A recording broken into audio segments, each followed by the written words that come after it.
I think that's the way that Ronald Reagan and Tip O'Neill did it, and that's what we have to do again. In the past, you said it was essential, and you told the Wall Street Journal... No, I have said and will say, I will say that everything has to be on the table if we're going to reach a bipartisan agreement.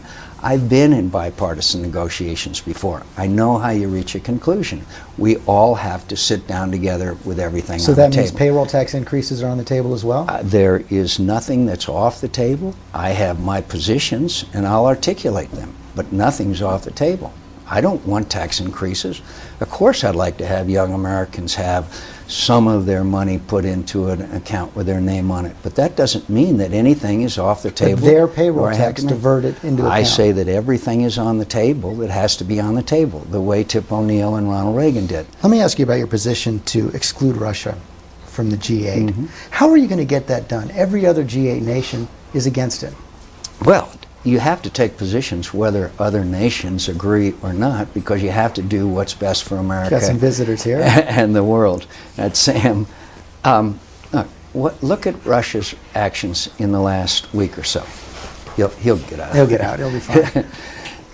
In the last week or so, look at Russia's actions. They cut back on their oil supplies to the Czechs because the Czechs made an agreement with us.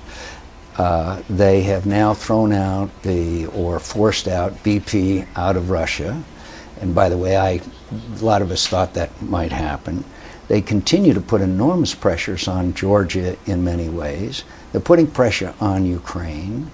They are blocking action in the United Nations Security Council on Iran. But how is kicking them out of the G8 going to make that better? We need them to help secure nuclear weapons. We need them to help contain Iran. If you kick them out, it's going to make it harder, isn't it? We need to improve their behavior. We need to make them realize that the G8 was founded basically countries that are democratic, have our values and our goals and shared principles, and President Putin and his government, former President Putin and now Prime Minister Putin, has taken his country down a path that I think is very harmful. You still think he's in charge? Oh yes, I am confident. Yes, I believe that he's in charge.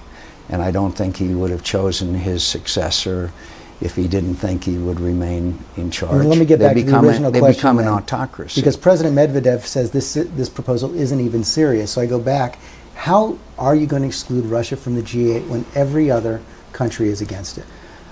I will stand up for what I think is the best for the United States of America and the world. The way that Ronald Reagan went to Berlin and said, tear down this wall. And they said, oh, he's a cowboy, he's going to make relations worse, he shouldn't say that. And yet, we wanted the wall down. We want better Russian behavior internationally. And we have every right to expect it. And I will do what I can to see that they reverse many of the behavior patterns which have really been very unhelpful to peace in the world. What is your position on gay adoption? You told the New York Times you were against it, even in cases where the children couldn't find another home, but then your staff backtracked a bit. What is your position? My position is it's not the reason why I'm running for President of the United States, and I think that two-parent families are best for America. What do you mean by that? It's not the reason you're running for President of the United States? Well, I think that it is important for us to emphasize family values, but I think it's very important that we understand we have other challenges too. I'm running for President of the United States because I want to help with family values, and I think that family values are important when we have two-parent families that are parents that are the traditional family. But there are several 100,000 children in the country who don't have a home, and if a gay couple wants to adopt them, what's wrong with that? I am for the values that two-parent families, the traditional family, represents. So you're against gay adoption? I am for the values and principles that two-parent families represent, and I also do point out that many of these decisions are made by the states, as we all know, and I will do everything I can to encourage adoption, to encourage all of the things that keeps families together, including educational opportunities, including a better economy, job creation, and And I'm running for president because I want to help families in America. And one of my positions is that I believe that that family values and family traditions are preserved. Opponents of affirmative action are trying to get a referendum on the ballot here that would do away with affirmative action. Do you support that? Yes, I do. I do not believe in quotas, but I have not seen the details of some of these proposals, but I've always opposed But the one here in quotas. Arizona you support? I support it, yes. Finally, and I'm just going to take a stab at this, but I pretty much know the answer. Yeah. I've been told that when you're talking about your vice presidential pick, the way you characterize it is you want to scramble the jets with your pick. What does that I've mean? never used that phrase. Never used that phrase? Never. So what do you want to do with your pick?